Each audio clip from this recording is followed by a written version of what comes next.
ഒരു ആശയത്തെ സംഗീതാത്മകമായി അവതരിപ്പിക്കുന്നതാണ് പാട്ട്. എന്നാൽ സംഗീതത്തിന് വേറിട്ട ആശയ സംവേദന ശേഷിയുണ്ട്. അതുകൊണ്ട് തന്നെ സംഗീതം ഇൻസ്ട്രുമെൻ്റിൽ കേട്ടാലും അത് ആസ്വദിക്കാൻ നമുക്ക് പറ്റും. അതിനൊരു സാഹിത്യത്തിൻ്റെ പിൻബലം വേണമെന്ന് നിർബന്ധമില്ല. സാഹിത്യത്തിൻ്റെ കൂടെ പിൻബലത്തോടു കൂടി ഒരു ആശയം പറയാനായിട്ട് ശ്രമിക്കുമ്പോഴാണ് സംഗീതത്തെ ചേർത്ത് വെച്ചുകൊണ്ട് ഒരു പാട്ട് സൃഷ്ടിച്ചെടുക്കുന്നത്.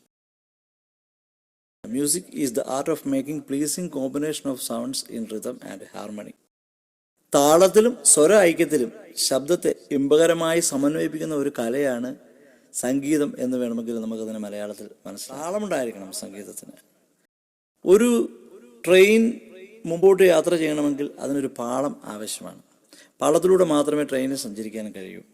ഒരു പാട്ടിന് മുമ്പോട്ട് പോകണമെങ്കിൽ താളം ആവശ്യമാണ്. നമുക്ക് ഈ താളത്തെ ഒന്ന് ലളിതമായി മനസ്സിലാക്കാൻ ശ്രമിക്കാം. ഒരു മനുഷ്യൻ്റെ ആകമാന ജീവിതത്തെ ഒരു ഗാനത്തോട് ഉപമിക്കുകയാണെങ്കിൽ ആ ഗാനത്തിൻ്റെ ആദ്യം മുതൽ അവസാനം വരെയുള്ള, ആ ജീവിതത്തിൻ്റെ ആദ്യം മുതൽ അവസാനം വരെയുള്ള സ്പന്ദനം അല്ലെങ്കിൽ ഹൃദയസ്പന്ദനം പോലെയാണ് താളം ഒരു പാട്ടിൽ പ്രധാനമായിരിക്കുന്നത്. ഒരു പാട്ടിനെ ഒരു യാത്രയോട് ഉപമിക്കുകയാണെങ്കിൽ ഒരാൾ യാത്ര ചെയ്യുമ്പോൾ അയാളുടെ കാൽ ചുവടുകൾ പോലെയാണ് താളം അവിടെ വർക്കാകുന്നത്. 1 കിലോമീറ്റർ നടന്നു പോകുന്ന ഒരു വ്യക്തി എത്ര ചുവടുകൾ വെച്ചു എന്നതിന് തുല്യമാണ് അവിടുത്തെ ബീറ്റുകളുടെ എണ്ണം.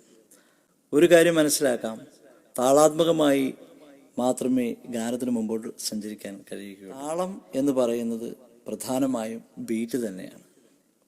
ഒരു ഗാനത്തിൽ തുടർച്ചയായി മുമ്പോട്ട് അതിനെ കൊണ്ടുപോകുന്ന ബീറ്റുകളാണ് താളം. 4/4, 3/4, 6/8, 7/8, 9/8 അങ്ങനെ പല താളങ്ങൾ നമ്മൾ കേട്ടിട്ടുണ്ട്. പിന്നെ ഇതെങ്ങനെ സാധ്യമാകുന്നു? കൃത്യമായി മുമ്പോട്ട് പോകുന്ന ബീറ്റുകളെ 3-3-3 എന്ന് വേർതിരിച്ച് കോമകളിട്ട് കൊടുത്താൽ അത് 3/4 താളമാണ്. 4-4-4 എന്ന് കോമകളിട്ട് കൊടുത്താൽ അത് 4/4 താളമാണ്.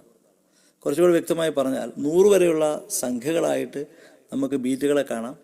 അതിൽ 4, 8, 12 അങ്ങനെ മുമ്പോട്ട് പോകുന്നതാണ് ശരിക്കും താളക്രമങ്ങൾ, 4/4 താളക്രമങ്ങൾ. അത് 3, 6, 9, 12 എന്ന നിലയിൽ മുമ്പോട്ട് പോയാൽ അത് 3/4 എന്ന താളത്തിൽ വരും. അപ്പോൾ താളങ്ങൾ നമ്മൾ പാട്ടിൻ്റെ വൈവിധ്യത്തിന് വേണ്ടി ഉണ്ടാക്കിയെടുക്കുന്നത്. ആക്ച്വലി താളം എന്ന് പറയുന്നത് ബീറ്റ് മാത്രമാണ്. ബീറ്റുകൾ തമ്മിലുള്ള അകലമാണ് ടെമ്പോ ആയി പരിഗണിക്കപ്പെടുന്നത്, അഥവാ പാട്ടിൻ്റെ ഒഴുക്ക്. സംഗീതത്തിൻ്റെ ഭാവം സൃഷ്ടിച്ചെടുക്കാൻ ബീറ്റുകളും അതിൻ്റെ വേഗതയും ടെമ്പോ ഒക്കെ വളരെ ഇമ്പോർട്ടൻ്റ് ആണ്. പാട്ടിൻ്റെ സാഹിത്യം നമ്മളോട് സൂചിപ്പിക്കുന്ന അതിൻ്റെ ഒരു വേഗതയുണ്ട്. ശോകമാണ് ആ സംഗീതത്തിൻ്റെ ആ ഗാനത്തിൻ്റെ ആശയമെങ്കിൽ സോങ് വളരെ സ്ലോ ആയി മുമ്പോട്ട് പോകും. സന്തോഷമാണ് ആ ഗാനത്തിൻ്റെ വരികളിലൂടെ നൽകാനായിട്ട് ആ ഗാനരചയിതാവും സംഗീത സംവിധായകനും ആഗ്രഹിച്ചിട്ടുള്ളതെങ്കിൽ അവിടെ വേഗത്തിലായിരിക്കും താളങ്ങൾ വരിക. ബീറ്റുകൾ തമ്മിലുള്ള അകലം കുറഞ്ഞ് അടുത്തടുത്ത് വരും. നിങ്ങൾക്ക് ഏകദേശം ഗാനത്തെക്കുറിച്ച് ഒരു ധാരണ ലഭിച്ചു എന്ന് തന്നെ ഞാൻ വിശ്വസിക്കുകയാണ്. ഒരു പാട്ട് മുമ്പോട്ട് പോകുമ്പോൾ പ്രധാനമായും അതിൻ്റെ തുടക്കത്തിൽ ചില നിർദ്ദേശങ്ങൾ നമുക്ക് ലഭിക്കും. ഈ താളം 4/4 ആണ്, ഈ പാട്ടിൻ്റെ സ്കെയില് സി ആണ്, അല്ലെങ്കിൽ ആധാരശ്രുതിയായി വരുന്ന സ്വരം എഫ് ആണ്, അല്ലെങ്കിൽ ജി ആണ്, സായാണ്, രീ ആണ് എന്നൊക്കെ സൂചിപ്പിക്കുന്ന സ്കെയിലിനെ സൂചിപ്പിക്കുന്ന ചിഹ്നങ്ങൾ അതിലുണ്ടാകും. അതുപോലെ തന്നെ താളത്തെ സൂചിപ്പിക്കുന്ന 4/4 അല്ലെങ്കിൽ കോമൺ ടൈം എന്നൊക്കെ പറയുന്ന ചിഹ്നങ്ങൾ ഉണ്ടാകും. ഞാൻ മുമ്പ് പറഞ്ഞതുപോലെ ടെമ്പോ, 1 മിനിറ്റിൽ എത്ര ബീറ്റാണ് വരുന്നതെന്ന് സൂചിപ്പിക്കുന്ന ടെമ്പോ ഉണ്ടാകും. ഇങ്ങനെയുള്ള ചിഹ്നങ്ങളെക്കുറിച്ച് നമുക്ക് വിശദമായി പഠിക്കണം. അതിലേക്ക് വരികയാണ്. നിങ്ങൾ ശ്രദ്ധാപൂർവം ഇത് കേൾക്കുക. കഴിയുമെങ്കിൽ ഈ വീഡിയോ കാണുമ്പോൾ ഒരു പേപ്പർ നിങ്ങൾ കരുതുക, അതിലെഴുതി കാര്യങ്ങളൊന്നുകൂടെ വ്യക്തമായി മനസ്സിലാക്കാൻ ശ്രമിക്കുക. വീണ്ടും വീണ്ടും ആ ഭാഗങ്ങൾ ഉറപ്പിച്ച് മനസ്സിലാക്കുക. സംശയങ്ങളുണ്ടെങ്കിൽ ഞാൻ പറഞ്ഞല്ലോ, എന്നോട് ചോദിച്ചാൽ ഞാൻ വാട്സാപ്പിൽ മറുപടി തരാം.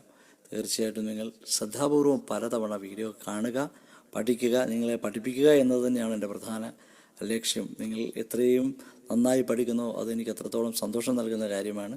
പാശ്ചാത്യ സംഗീത ലിപിയും സംഗീതവുമൊക്കെ നമ്മളെല്ലാവരും അറിഞ്ഞിരുന്നാൽ സംഗീതാത്മകമായൊരു ലോകം നമുക്ക് സൃഷ്ടിക്കാൻ കഴിയും. കുറച്ചുകൂടെ സമാധാനപൂർണമായ ജീവിതക്രമം നമുക്ക് സൃഷ്ടിക്കാൻ കഴിയും. അതുകൊണ്ട് തന്നെ എല്ലാവരും സംഗീതം അറിയണം എന്നാണ് ഞാൻ ആഗ്രഹിക്കുന്നത്.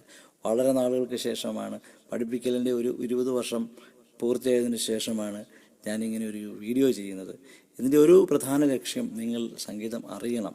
നിങ്ങളറിഞ്ഞ സംഗീതം മറ്റുള്ളവർക്കും പറഞ്ഞു കൊടുക്കണം. അങ്ങനെ ഒരാൾക്ക് ഈ സംഗീതത്തെ, ഈ ഇൻസ്ട്രുമെൻ്റ് പഠനത്തെ, പഠിപ്പിക്കലിനെ ഒരു പ്രൊഫഷനായിട്ട് എടുക്കുന്നതിലും തെറ്റൊന്നുമില്ല. കാരണം സംഗീതം മറ്റുള്ളവരെ പഠിപ്പിച്ചെടുക്കുന്നത് ഒരു പുണ്യപ്രവൃത്തി തന്നെയാണ്. അതുകൊണ്ട് തന്നെ നിങ്ങൾക്ക് വേണമെങ്കിൽ എന്നെ കൃത്യമായി ഫോളോ ചെയ്താൽ നിങ്ങൾക്ക് മറ്റുള്ളവരെ പഠിപ്പിക്കാൻ കഴിയുന്ന ഒരു അധ്യാപകനായി, ഒരു സംഗീത അധ്യാപകനായി മാറാനായിട്ട് സാധിക്കും. എല്ലാവിധ അനുഗ്രഹങ്ങളും നിങ്ങൾക്കുണ്ടാകട്ടെ എന്ന് ആശംസിച്ചുകൊണ്ട് ഞാൻ നിർത്തട്ടെ.